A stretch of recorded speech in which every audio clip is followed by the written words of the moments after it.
আসসালামু আলাইকুম। একজন নারী যে শারীরিকভাবে সুস্থ এবং গর্ভধারণে সক্ষম তার অন্যতম চিহ্ন হল নিয়মিত পিরিয়ড। পিরিয়ডের দিনগুলো অন্য স্বাভাবিক দিনগুলোর চেয়ে একটু ভিন্ন রকম হয়ে থাকে। হরমোনের কারণে কিছু শারীরিক ও মানসিক পরিবর্তন ঘটে।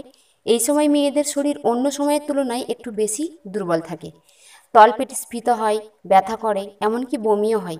এমন কিছু কাজ রয়েছে যা মেয়েরা এই সময় বেশি বেশি করে, যার ফলে শরীরের অবস্থার আরও অবনতি হতে পারে।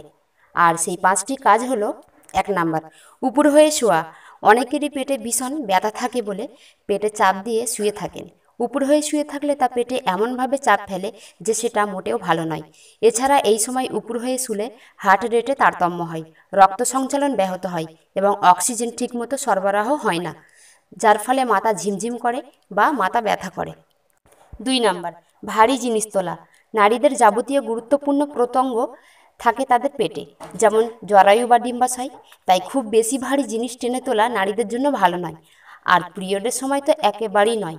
3 নাম্বার, দীর্ঘক্ষণ প্যাড না বদলানো। যত বেশি সময় ধরে আপনি একটি প্যাড ব্যবহার করবেন তত বেশি তাতে ব্যাকটেরিয়া জমা হবে। অনেকেই কাজের চাপে বা অবহেলায় দীর্ঘক্ষণ একই স্যানিটারি ন্যাপকিন ব্যবহার করে থাকেন। এটা শরীরের পক্ষে অত্যন্ত অস্বাস্থ্যকর। প্রতি 4 থেকে 6 ঘন্টা অন্তর অন্তর প্যাড বদলানো উচিত। 4 নাম্বার, পানি কম পান করা। ঘন ঘন বাথরুম যাবার ভয়ে অনেকেই এই সময় কম পানি পান করেন, অথচ পিরিয়ডের সময় বেশি করে পানি পান করা উচিত। প্রচুর পরিমাণে পানি পান শরীরকে দুর্বল হওয়ার হাত থেকে বাঁচায়। এছাড়া রক্তের তরলের ভারসাম্য বজায় রাখার জন্য এই সময় প্রচুর পরিমাণে পানি ও তরল খাবার খাওয়া উচিত। 5 নাম্বার, জোরে চিৎকার করা। পিরিয়ডের সময় রাগ, বিরক্তি, জেদ তুলনামূলকভাবে বেড়ে যায়। রেগে গিয়ে জোরে চিৎকার চেঁচামেচি করা উচিত নয়। এর ফল হবে ভয়ানক। এটি সরাসরি তলপেটে চাপ ফেলে। কাউকে ডাকতে গিয়েও জোরে চিৎকার করে ডাকা ঠিক নয়।